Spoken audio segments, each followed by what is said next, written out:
Welcome back everyone to Beyond Survival, the place where we get to explore what comes beyond survival. I'm Geraldine, your host, Kelli, your co-host, Gizmo, our super co-host. Yeah, our super co-host. Yes. And this week is a very special episode. We have a guest. We have Lois Schenk, and I'd like to acknowledge our producer, Stephanie Davis. Welcome everyone. And I'm going to say, as I've said many times in previous episodes, one day you'll meet Lois, because I talk about her so much. So welcome to our table, Lois, and welcome to our podcast. We're so pleased to have you on. It's great to have you here. We only met, she flies out tonight back to New South Wales, isn't it? And then on to Queensland after that, is it? Or is New South Wales. Oh, it's still the town that you're in is still in New South Wales, is it? Yep. What's the name of the town? Walgett. Walgett. How do you spell it? Walgett. Walgett, New South Wales. Yes. So I think I'm correct when I describe it as being about 300 kilometres north of Dubbo. Okay. Oh, now I know it. Yeah. And now that gave me a about 300 kilometres east of Burke.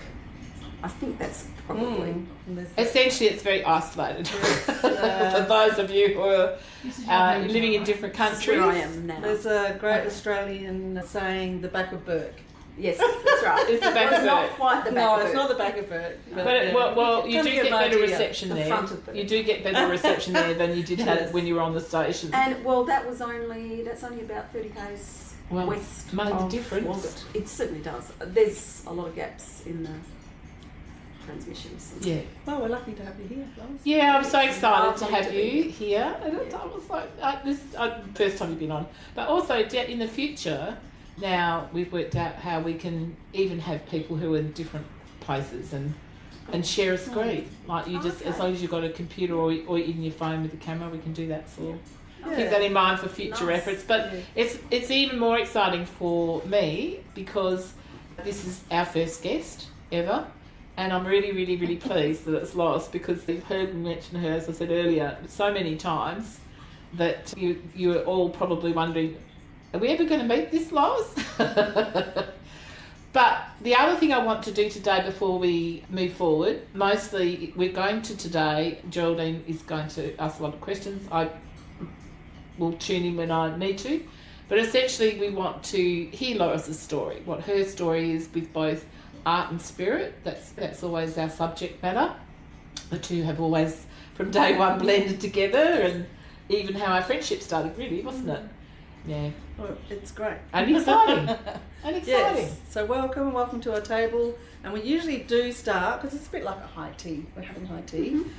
We do start by just talking through what we have on the table, and obviously we have some sandwiches, so maybe what have we got in our sandwiches? Egg sandwiches. We've got our famous melting moment, but this time passion fruit cream instead of lemon cream. Wow.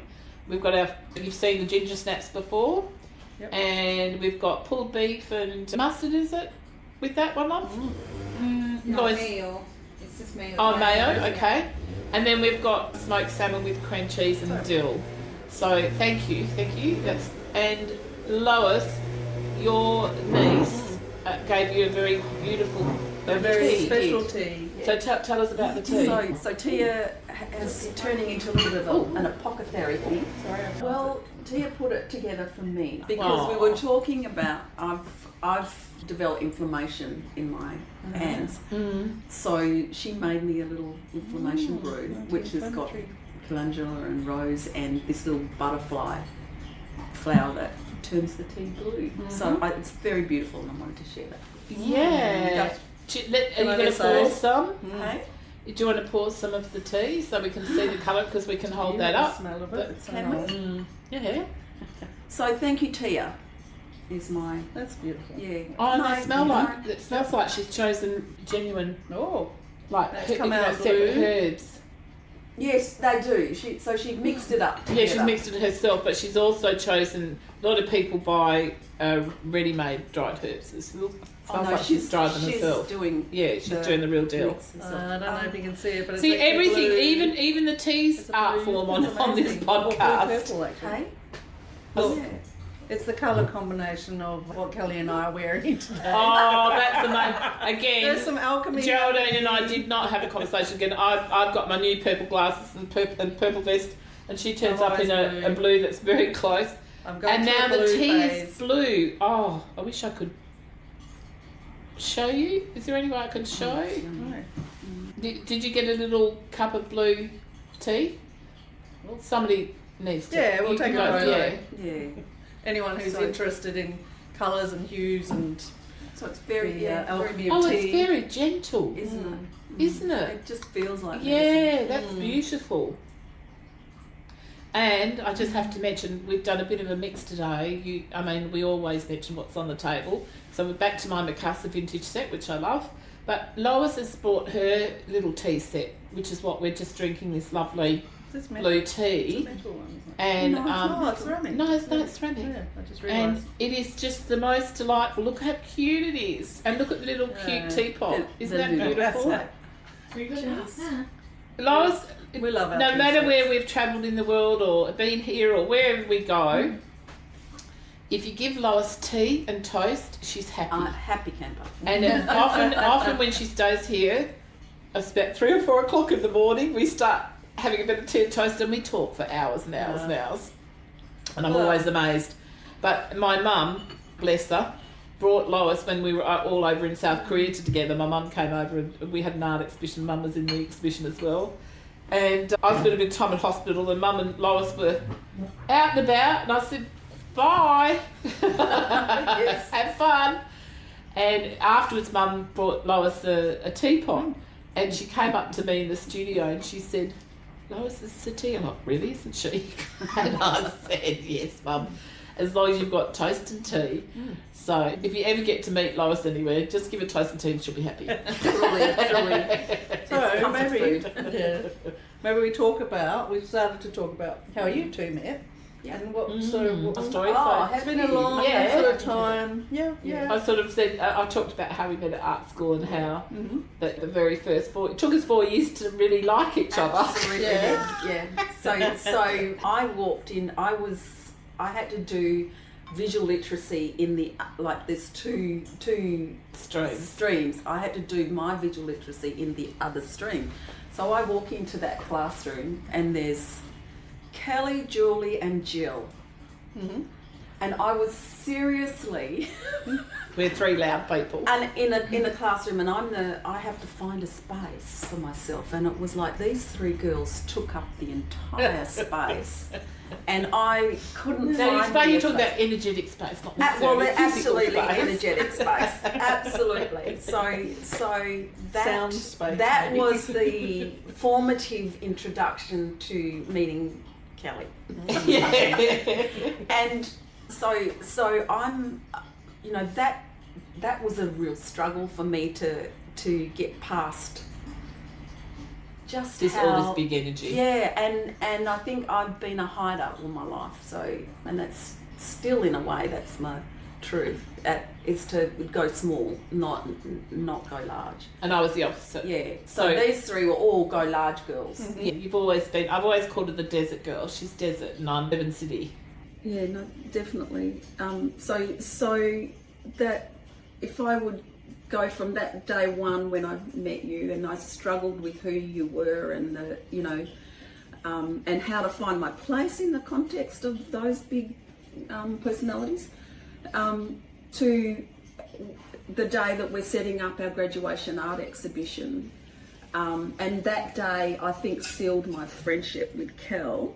In that, That was 3 years later, by the 3 way. years later, definitely. I mean, She's still negotiating me. yeah, and I think we're still negotiating. Yeah, It's true. like It's ongoing. we come at things often quite differently, or from different places that we struggle to find.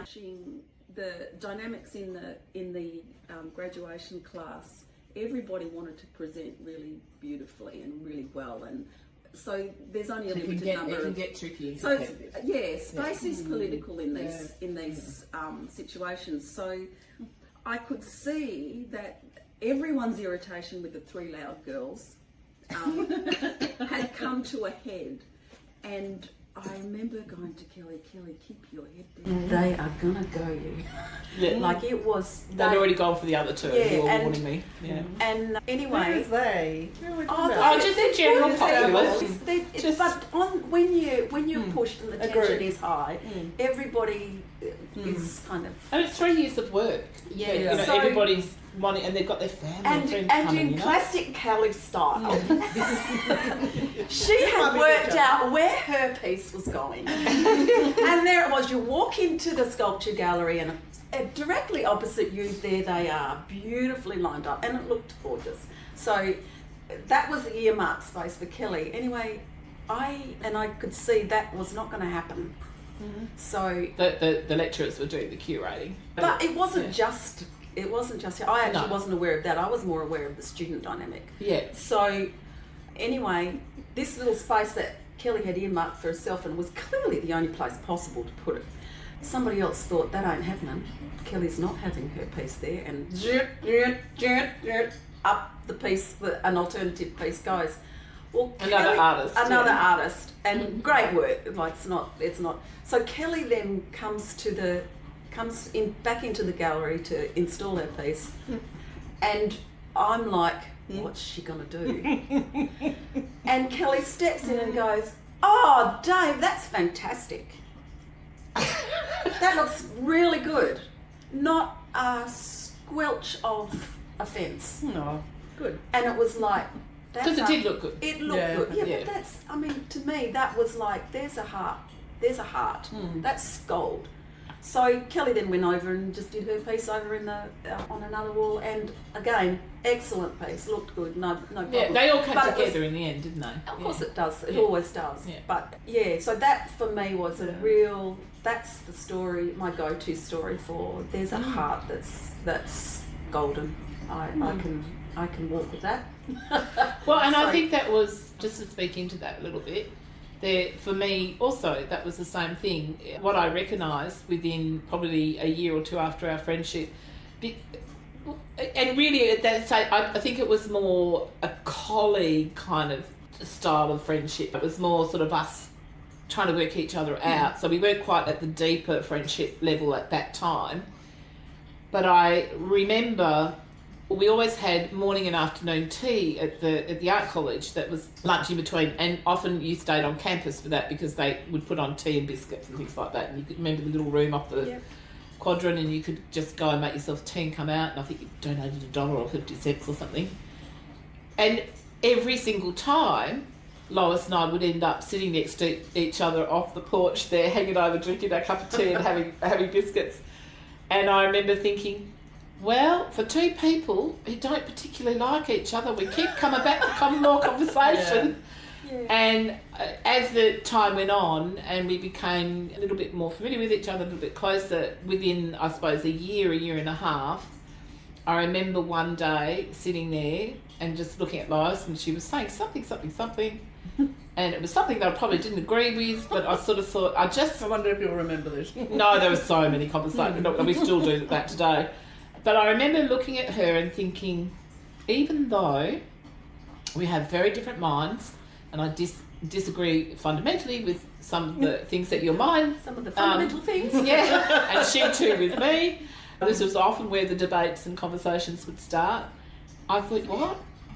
And I think I said it to you. I said, look, our minds say one thing, but what I trust is our heart seems to understand that we are both here to serve humanity in some small way through using art as a medium, and it's our hearts understand and know.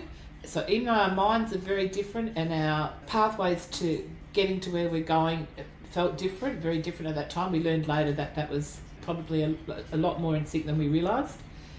But we trusted the heart, and what we learned from that, and I even Nikki, who wrote up all our webpage stuff, she even mentions it in there. She said there's two souls from opposite ends of the spectrum, but they found a way to through kind of trying to move as close as possible to the middle ground on whatever the story would be at the time. So again, it's an opportunity to learn. If it can happen in the micro, then it can happen in the macro. Even the most extreme opposites can find a place for conversation, if nothing else. Yeah, I think that resonance of heart though is actually a really important thing. And just as we're talking, that I just realised that's been my experience with my mother as well. And she's a twin. And they're Taurians. All my friends, by the way, I've got to just tell this bit, Lois, sorry to interrupt. You're right.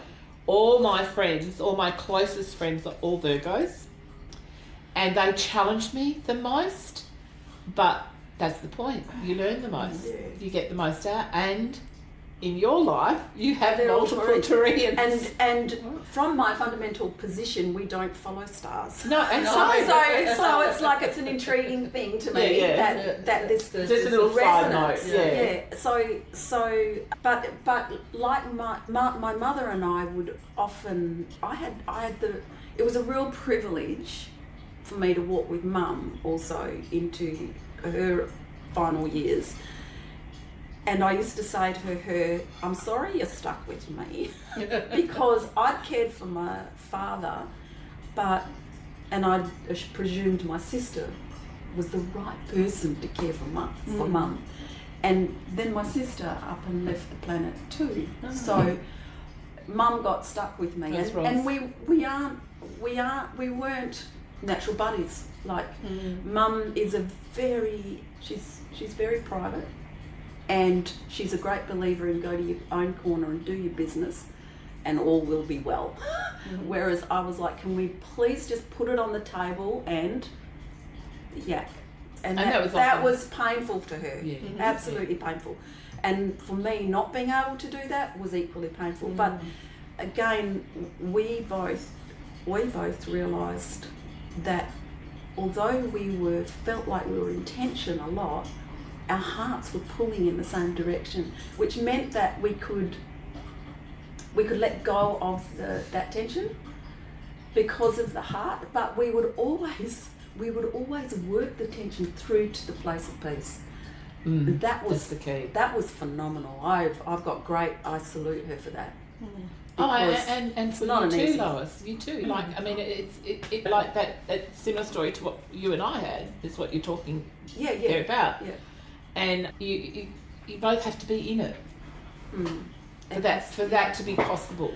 I mean, you get a little bit teary thinking about those old days. Yeah, no, that's. I mean, was that first experience for me? What was our shared art? Yeah, art. We could talk the stuff that was hard to talk about. Somehow we could use the medium of art to have the conversation. I felt. Because I would look at your work and you would look at mine. I didn't understand yours, you didn't understand mine. Again, polar opposites in many ways. But by having the conversation about, and what's this work about, we would have other conversations. Which it was the genuine building on hope in our hearts. We were building. That's on the hope. key. In the same way, Geraldine, that you and I were talking about our Horror to Hope campaign. We're always, when you are confronted with horror or something that is, and there's a lot of that at the moment around the planet, as everybody knows. If you can find the hope in the most hideous circumstances or in the most complex circumstances where you don't understand fully, but you've got enough heart to trust that the heart knows better than the mind, then there's an opportunity to find the hope within that horror. Yeah. And I was just having a conversation with another friend this morning. It's like the need for holding hope is really, it's really, really important. And I think this is the going into eldership. Yeah. This is our work. This is our job, is to... And I have this conversation a lot with elders who go, oh, I don't know what I'm doing, I'm just getting old and I can't da-da-da. It's like, no, not at all. This is graduation day. You've just entered the real deal. And we don't learn, we don't listen enough to our elders anymore today. Everybody's got stories to share, and with that is learning for the people listening to those stories. I wish we would do more of that. I think there's a growing desire. I agree. I'm seeing in young people, like where I'm staying now, the Steph, I'm sharing house with a young plumber. Oh. Yeah. And it's like, how counterintuitive. Yeah. Yeah.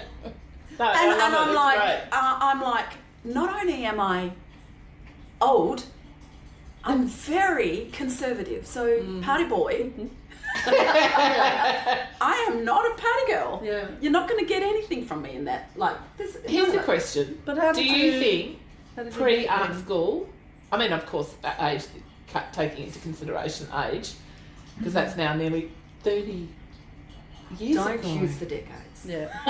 32, 33 years ago. Yeah. It is scary to think about that, but not. Do you think that you, looking back on your 30-year-old self, would you have been able to live with Party Boy as you Not are a now? chance. No. Okay. Not a chance. I've only. In fact, it was this. It's We're kind gonna of. call him Party Boy. Sorry. They love him. The town loves yeah. him. Okay. He's Yeah. Yeah. and yeah, he's got a little dog called Frank, and Frank has been a little bit naughty, disappearing off the back of the ute. He's got, I don't know. I better be careful about who he is, about just not disclosing stuff that I shouldn't disclose. But the point is, he's like his dog. Yeah. So lovely, and is. He Well, knows there you how to go. walk left Once to again, centre. there's some Oh, that's it. Some See, there you go. yeah, some meeting of some mutuality. Common ground is often what where Yeah. friendships meet, obviously, and collaborations beyond. Because you're a Yes. Well, let's speak a little bit about the collaborations because you've both. Well, collaboration work is together. not quite the word. No, it was more. It's more just we accidentally end up work together. It's on. iron exhibiting sharpening together all the time. iron. Yeah, yeah, yeah. No, you switch up. It's iron sharpening iron. We would have never imagined StudioZer0, for example, and our journey to South Korea and all that in art school days. We would never have seen that coming. Not in a million years. Not in a million years. No. It just happened organically, really, didn't it? It did, and I mean. Yeah. And it was really just an umbrella for us in the beginning. It's only just now that we've really, in the Venice story, that we activated it, really. Other than you and I, Well, when look, you think about it. you have done. Well, projects. you've done all done of that. projects together. I like, yeah. I know we that. have. I know. Mm. I've seen the photos. Oh, yeah. No, we haven't I done have many seen the projects. evidence. I'm We've not done- imagining this. The Everybody. only person I've ever exhibited with, other than larger group exhibitions, the only person I've ever exhibited with singularly is Lois. Yeah. And I wouldn't exhibit with anyone else in that way. Mm. I would either do group exhibitions like we do with No Dragon's Head, or I would do by myself. But I felt very comfortable with the exhibitions you and I have done, and somehow, even though our work is very different, they do come together. I think about Flow, and I think about Urim, and I think about other little bits and pieces. Well, yeah, it's. I don't know how that happens. No, Again, me except either. for the what it resonates with. The heart. I think Yeah. the heart songs, the Yeah. thing that But- threads it together, maybe. I'd like to know what the word is that how we do what we do, because it's not collaboration. No. We but actually in that- can't collaborate. No. we said from a very early day. Side by we, side sisterhood. Thank you Yeah, very that's much. it. That's, Yeah. No, that's exactly. That's a good collaboration. one. That's Well, a you- good one. Side by Yeah, side. shoulder to shoulder. Yeah, maybe Well, that's a good one to pull into the space. I like that. Mm. Say that again. Side by side sisterhood. I like that because that's probably quite Yeah. true. And- Because yeah. we did help each other, even installing and all that sort of thing. Well, that's Yes. that's the collaborative part I'm talking about. Yeah, I'm yeah. not, Yeah. I'm not talking about the But conceptual, we the work that no, we're working on. We tried to do collaboration. Yeah. we did it, and it was It's like a tussle. I end up becoming facilitator because you and Alex were on the same pathway. We had another person who was also who wasn't meant to be collaborating, but somehow was in the picture. It was a piece we did, a public piece we did at an annual exhibition at the time called Sparkle City, and it was a big Perth hotel we got the foyer in the Perth hotel given to us, and we did a piece together. I would have done something more Christo style, and anyway, in the end, I realised I'm fighting two of them, because Alex used to be came from being a priest and then getting married and being dad and then going to art school and then getting pulled back from his mother saying, no, you've got to come back and work in the family business. so he always felt like he never got that opportunity. So he was in there like Flynn, and they, of course, they both have an biblical understanding that I didn't have. So I thought, okay, you're out, Kel. Just stay on the outside on this one, just facilitate. But it wasn't how it felt to me, but that's the nature. But I still enjoyed it. I mean, I still enjoyed that whole process. You made it happen. That's it. That's it. Yeah, I felt like that was my job within it to make sure that it all came together and we had what we needed. We got the sponsorship of that resin guy. Yeah, but that's the mutuality, isn't it? Yeah. There's got to be some glue. But it's also important to not just flag the good stuff. We've had some stand-up, like shouting matches at different times in the studio. So that's happened too. So it's important to mention that as well. I'd expect that. Yeah, and I think to get, as you were saying, like to get to the good stuff, really. Yeah. Like, that's a good analogy, actually. It's like steal on steal. But it is the key, actually. You both have to be prepared to do the 9 yards with it. Like, I often use that word because you didn't get married, I didn't get married, and I think most people do that sort of stuff in their marriage. But what happens in people who are single, I think, or even if you have professional relationships, like often a studio relationship because it's creative. Well, you hear about TV people, like TV hosts, that two people sitting down and they call, this is my TV wife and my TV husband sort of thing. I feel like that's another form of 9 yards. Any partnership, you've got to do, like, I mean, I've heard people say if you're going to business with somebody, you've got to treat it like a marriage. You're going to have all the same dynamics. Yeah, I feel that's what we did with StudioZer0 and prior to that, prior to the birth of StudioZer0. Yeah. I'm thinking of some gritty questions. Go on. Okay, go. Meanwhile, I'm going to. I don't have anything prepared on the gritty questions. Well, you got. Well, let's have a little break. We've actually been speaking for quite a bit, so let's have a little. All right. I wouldn't mind a little bit more of that tea, the blue tea, which I might have some just. Have you had some, Steph? No, I'm going to get my little I cup. just love the idea of imbibing something that's Is there any beautiful bluey purple tint. It's so lovely. How is it now? Tia, you did a good job, love. Is there? So I thought it was really interesting and maybe relevant. Mm-hmm. And it's about survival. Yeah. And probably friendships as well. That's Thank it. you. Survival is not failure, it's necessary. But transformation is what turns pain into power. And I thought, this is probably why we need one another in friendships and the mirroring. To be working and to be mirrored, yes, and the mirroring. But also that there's something, you can look back to the tea, something alchemical about relationships. I mean, it can be repellent as well as the opposite. But can I tell you a fun story? Sure, of course. So one day I'm feeling the pain of being a middle child, but as in adulthood, and I'm a middle child too, by the way, so it's not mirror. Yeah. And so I just put my head to the ground and I said, Lord, why is my family so dysfunctional? And what I got back immediately was, where in the Bible do you see functional families? That's so true. My jaw dropped. My jaw dropped. But it's like, and I think it's exactly what you're talking about. You think of wholeness as being functional. That's right. Don't you? Yes. And what are we? We're trying to achieve wholeness. I was about to say nobody's whole unless you're Christ or Buddha or something like that. No one's whole. We're still very much human. Yeah, but we're all. Even Gizmo's on the path to wholeness. Glad you realised. You've become very close to it. These sandwiches are great, Lois. They're beautiful. Thank you, darling. Well done.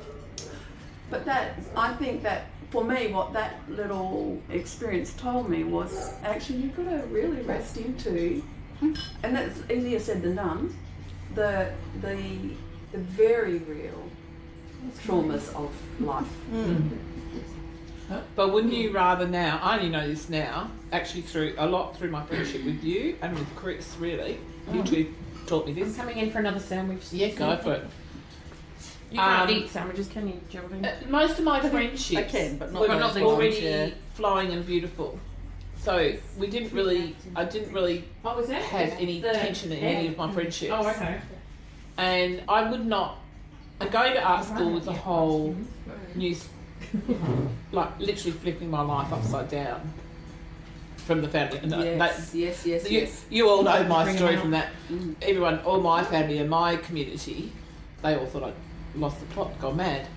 But what I found with my friendship, because I met Chris around the same time, Kizzy, no, that I met you. Yeah, I met Chris 6 months after I met you. Yeah. And I met Chris through the ashram, going to the ashram in India. And anyway, they're both Virgos. They're both you both have very clear pictures about who you are, which was. But I'm so grateful every day, and I've said this to you many times, and you have to me too, because I think the two friendships that I have learnt the most from in my life are my friendships with you and Chris. So if you can bear it, if you can bear to be with someone who you feel is opposite end of the spectrum to you, or just so fundamentally different, it's worth the journey is what I'm trying to say. It's what it gives you is absolute gold. Do you want to go down? He might want to go down, Lois, to the loo. Yeah. No, it's nice. It's nice having back in the fridge. harmonious relations. Yeah. Yes. Well, it's So nice it's like wonderful the having it good. yeah. Robust. Yeah. Obviously. Look, if you're more through the challenged, test that's of what time. I've learned from the whole of my friendships with you and Chris, is they've been the most difficult sometimes, but also the most powerful, and I grew. I don't know that I don't know that I Difficult like that? Well, I'm not an easy person to change. Like, I'm pretty clear about who I am, so Impossible to change, actually. yeah, but and yet through those friendships I feel like I have changed a lot. I've got a lot of different perspectives that I hadn't possibly in my 30s. I was pretty arrogant. I think what both of you did, and I think I've said this to you before, is you made me confront my own arrogance. You made me have a look at it. And through that, and I remember having that feeling for the first time, going, oh, freaking hell, it's me. It's me that's the problem. I'm the one that needs to go and sort myself out. Otherwise I wouldn't be reactionary. That's right. But I would maybe... You triggered something in No, they challenged me. No, they challenged me. Challenged, The yeah. point is that the friendships themselves, just the very friendship, they didn't need to do anything. They just by being themselves and me being myself, those questions were automatically triggered. I don't know. I mean, art, of course, made me look at myself, but also those two Yes. friendships, Well, that's true. all happening at the same time. By the way, You can't. I met both of you through art. Oh my God, look at that! That's amazing. Well, that was another quote from this person that I didn't write down, but it sounds quite like a therapy words, but it's you survive to live, but you transform to be free. And this is something that somehow we know in our little caterpillar stage, that there's a reason why we're breaking through all these layers and going through the pain, and I guess we do that individually, but it's through one another that we Get to that actually place. get to that point. Yeah. Yeah, that collective and individual thing, that was the heart of the tension between my mother and I. And yeah, you do need both. And I haven't broken through in my little journey yet, but. And where I am right now is going into that, going into a place where I have to do this on my own, rather than in community.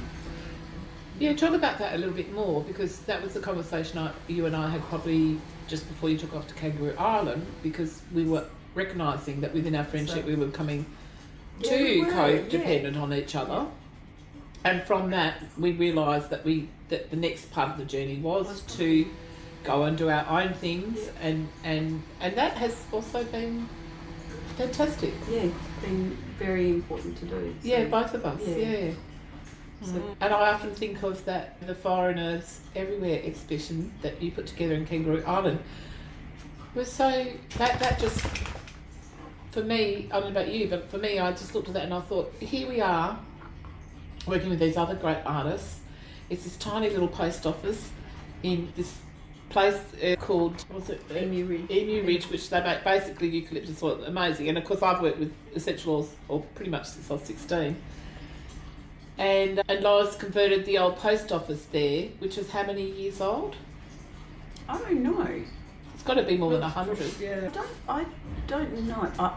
I should know this, but I've actually forgotten that detail. It wasn't that Bush old. style, like a bush It style. was a little bush post office, so like where, it was like a bush post office.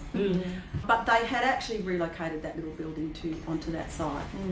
But it was just an unused space. This property, Emu Ridge, is actually a heritage farm for the Fauldings emu oil. So they've still got the old plantation from there, but the family that took it over, they've actually done a lot of research with a student from the University of South Australia came, and they really isolated high production oils, really good quality oils, and then they bred their plantation to that, and they grow the stuff, they distill it in really old styles, and they don't even now, instead of stilling it twice, what is it? I can't remember this. 3 times, you remember telling me? Yeah, but Which is pretty good. You get a clean, very clean they oil get a from very, but it's a very Well, I still buy it by the litre today. It's a really basic style of technology. They're not high tech. It's like the fire under the big still outside, and the oil drops in. What took you to Kangaroo Island though? Well, that was an interesting location to be living in. a prayer house. On Kangaroo Island. On Kangaroo Island. So You should speak into that about your work too a little bit. How okay, no, that's interesting. Going back to art school, when I was at art school, it was the whole digital era was just starting to arc up, and what we were talking about amongst ourselves was what's the point of what we're doing? Why are we doing art when? I think someone wants to get up again. So sorry. Oh, is that what it is? Come on, Gizzy. Of course it is. Come on. We've been to the loop. Come on, Giz. Up you come. I'll let you through. Good boy. That's exactly what it was. Gizzy knows that this is his spot in the podcast now, so he wants to then when he's like us. Yes, sometimes go and have a wee, but he always likes to come back to the table, don't you, baby? Yep. All right, come on, come in. I'm quite comfortable. It's just like All on a right, cushion. you just sit there like that. Then. Sorry, Lois. Nice one. No, not at all. Although I can't see your mum.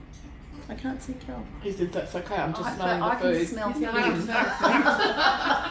That's all he's interested in right now. Those sandwiches are amazing. Sorry.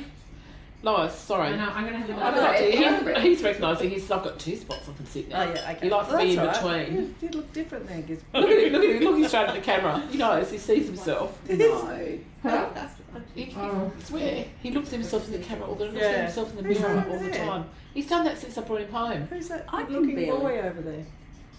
Yeah. Sometimes I wake up in the night and he's standing on my blue stool He knows I always in see the you. wardrobe looking at himself in the mirror.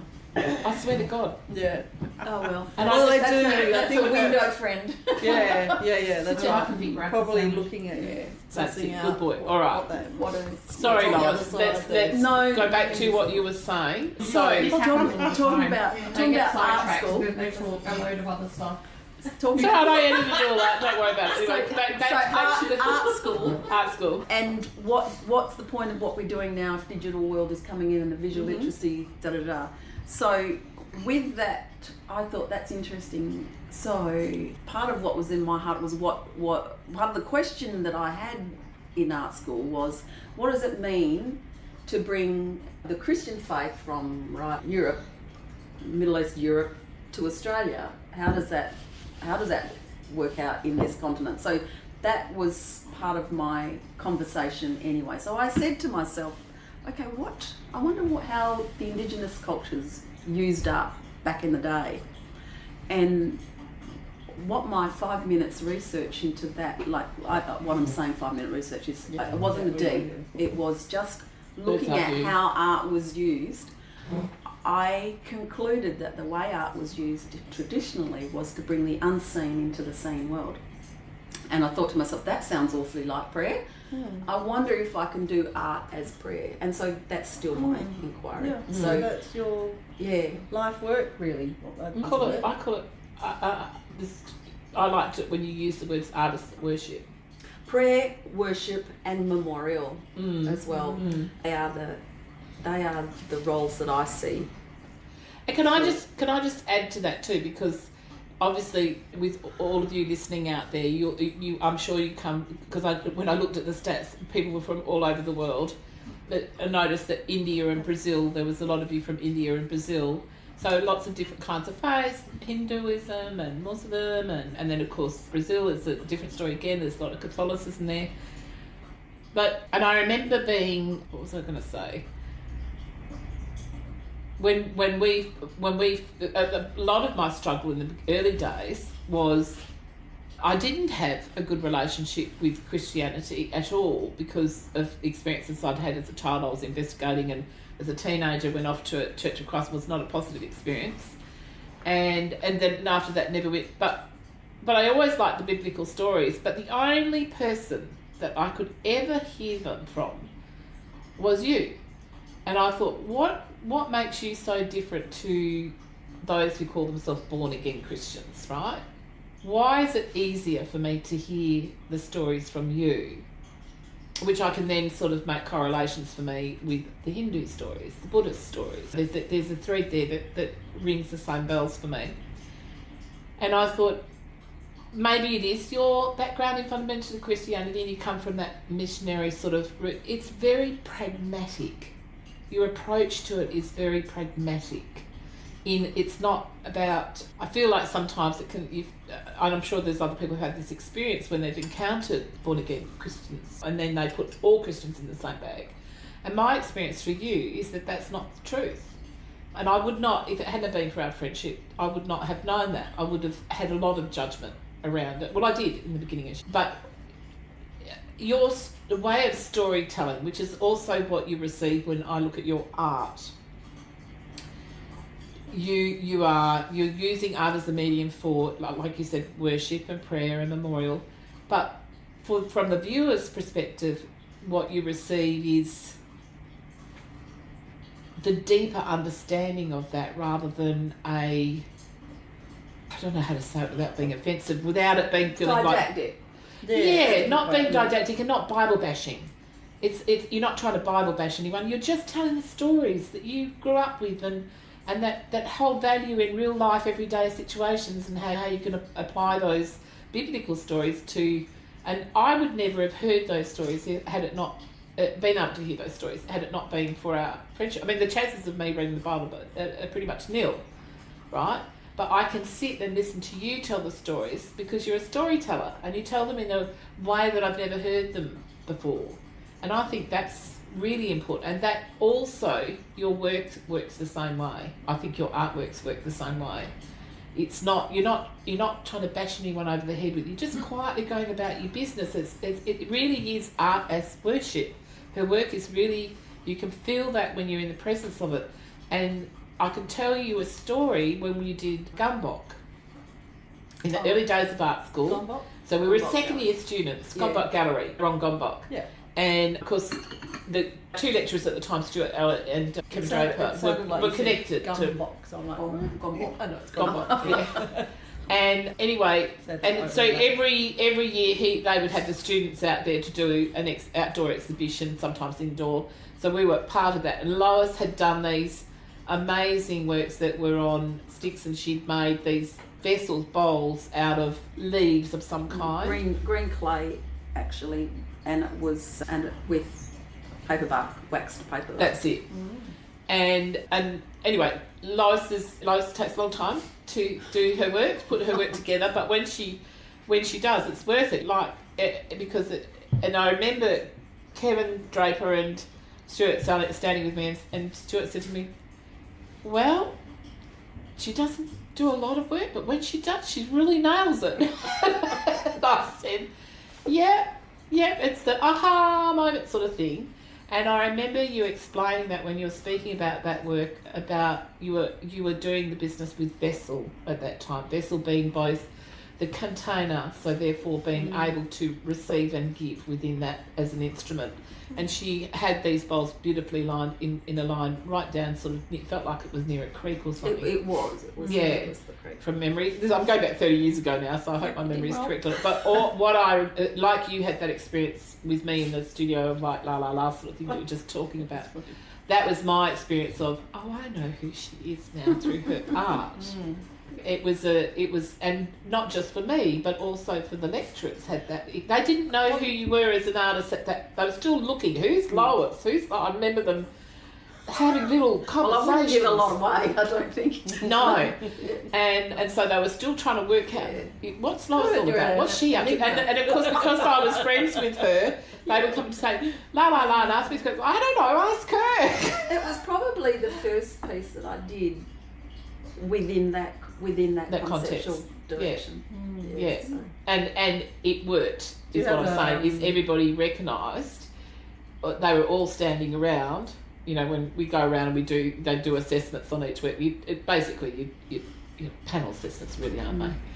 And when you're an art student, and it was the first time that they, okay, now we know who she is and what she's trying to do.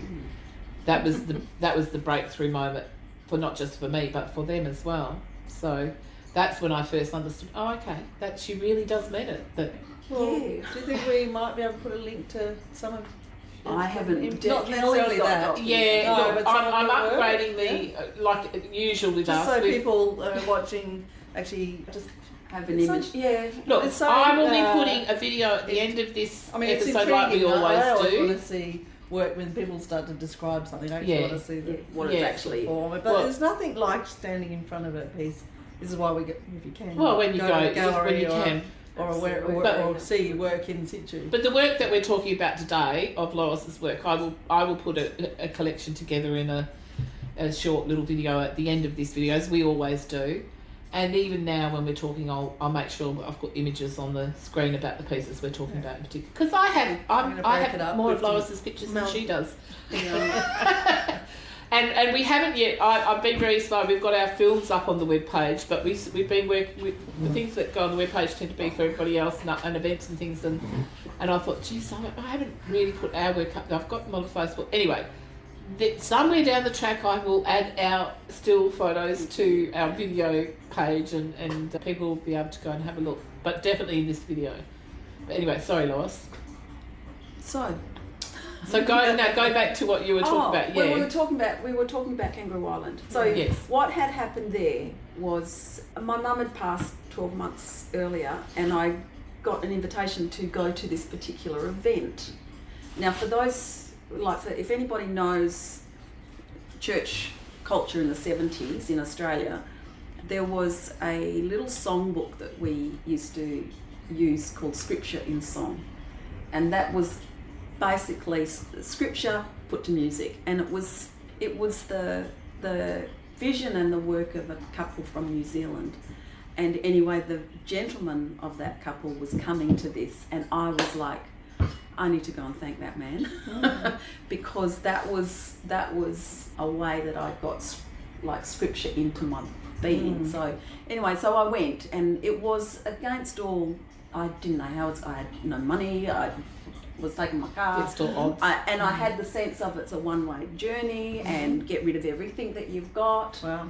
So, and that was all really hard. And in the conversation about get rid of everything, it was like, okay, so what? I'm a little bit of a hoarder at heart. So anyway, A little bit? shush. Yeah. So I didn't know this about. well, it was like I had to lighten up, and I don't know what I'm doing with my life, so I've got options, little options of this. Plus, I'm carrying a sense of family business, so I've got all of that. And also, I do think that we do have the privilege within that of being single women who chose not to get married and not have children, and that gives us a freedom as an artist that many other artists would not have. I Yeah. think.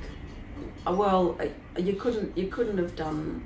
There's a lot of what I haven't done, and you couldn't not have done things Yeah. in the way that I have Yeah. not done them if you were married, Yeah. and if you had a child Yeah. at all. So, and that degree of flexibility was a choice I made very early. So. I did not want to lock myself into anything so that I could move as I wanted to. But at this point, I'd been trying to lock myself down for a sense of security with my stuff, and it was time. I was really being asked to get rid of it, and I couldn't do it. Anyway, so I took off to Kangaroo Island thinking it could be a one-way journey, but I don't know. So I'm saying I'm going for a couple of weeks and I'll see you later. Okay. So when I got there, they invited me to stay, and that I stayed there for 12 months, which was really wonderful. But after I'd been there for a couple of months, I came back, shut everything I had done, really did a deluge. And deluge was the word that I was given when I was like, yeah, but I can't throw this out and I can't throw that out. It was like, deluge, you are not going to need it going forward. And what's more, neither is anybody else going to need it. Yeah. Just move it on. yeah. So So it's a that was a safety number blanket, of isn't it? trips too, coming backs and forths between Albany and Kangaroo Island to get all that oh done, no, wasn't only once. I came back because, and to me this was a miracle, because when I had left, I had 3 months left on my lease. When I came back, it was at the end of the lease, but the miracle was that I hadn't realised it.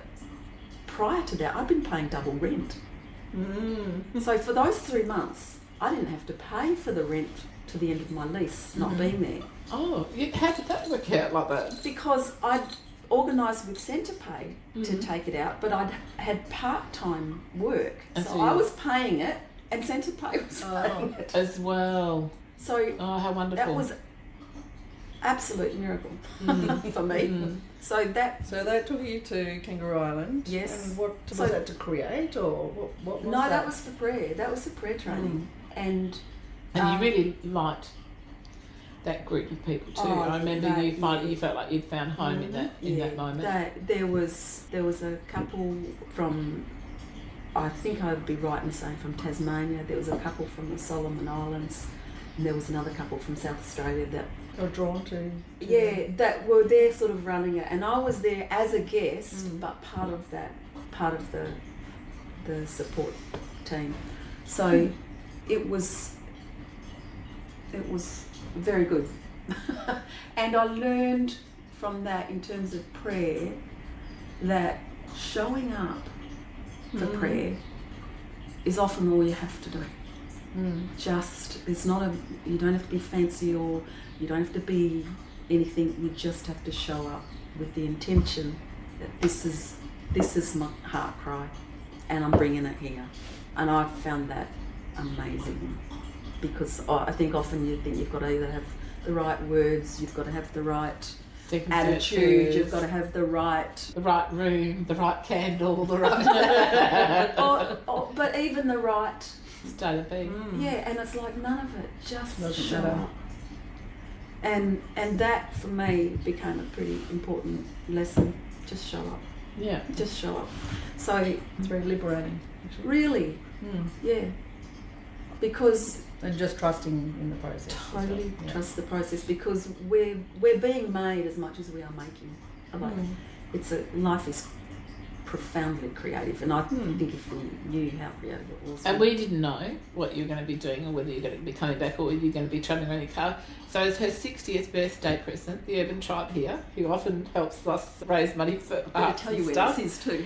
we bought her a swag, because she'd been asking for a swag for many years. And Where is that swag? yeah, Okay, I'll what's the tell you journey where with that swag is. That swag is up in the rafters of an engineering company in Walgett. Oh, nice! But at least you've still got it. Yeah. It was, when my... Because you've got to tell people how you just jump in your car, a 4-cylinder no less, that everybody knows. You've heard my car accident story. And so we all of us, her family and her friends, we all hold our breath every time Lois jumps in her foursome of the car to go across the nullarbor. We go, is she going to make it this time? Is she going to be all right? And I am a very slow driver. I drive at 80 k's. We all know At night. sometimes. We all get stuck behind those, don't we? And so I can be very annoying, which is why nighttime driving is very good. There's less Which is on the also road. dangerous over the roofs and everything. No, but at 80 k's I have learned that's you've got stopping power, but nonetheless I have encountered a few.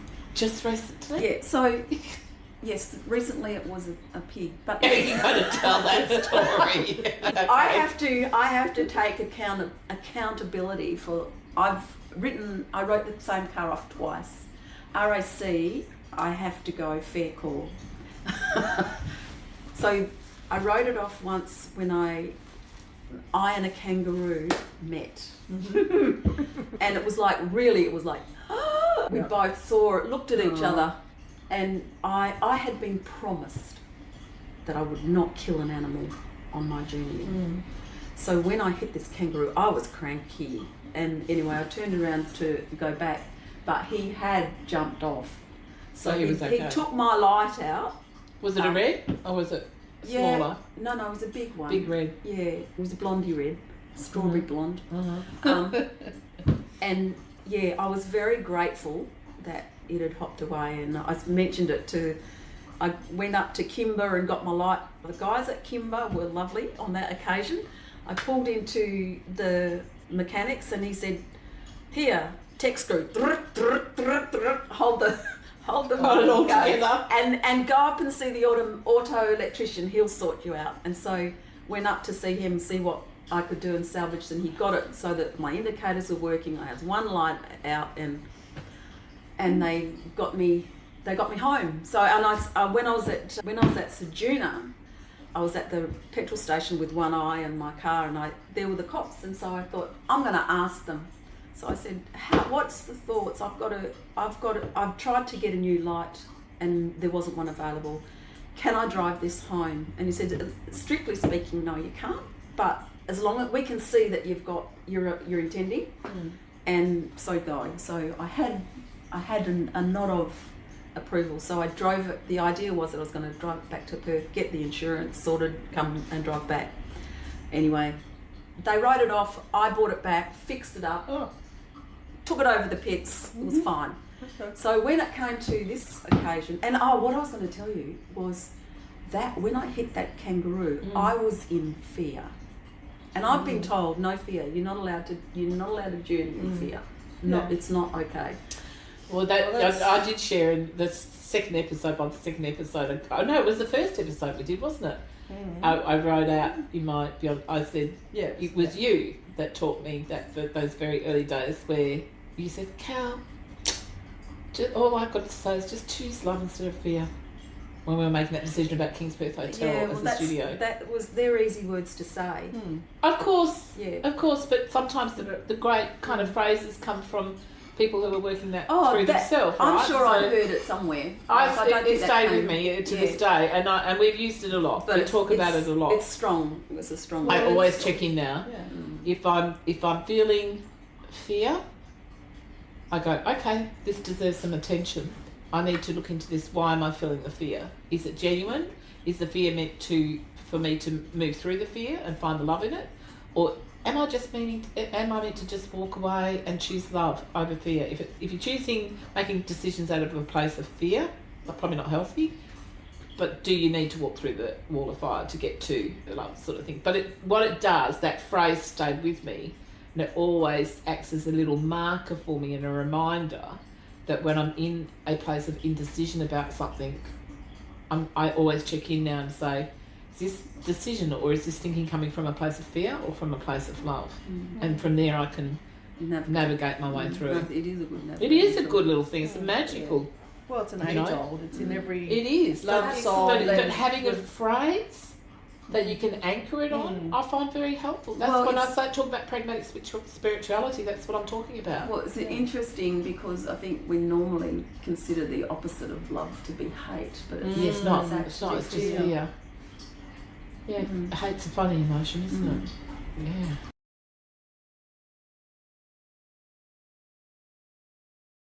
In art and dream may you proceed with abandon.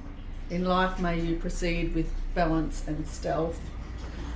And I feel like Patty. And on that one we can say, No. don't forget to laugh, love and breathe, everybody. That the most important part is to breathe. Or as we say when we say goodbye to one another, Cal. Love, See you later. and love, love, love. Love, love, love. And you just say see you later, and then we say over and out, Stephanie. Stephanie's left the building. I say see you later. And Gizzy See ya. agrees with you. See you in This the is gym. really getting too Yeah. much for me now. Can I get out of here? Yeah.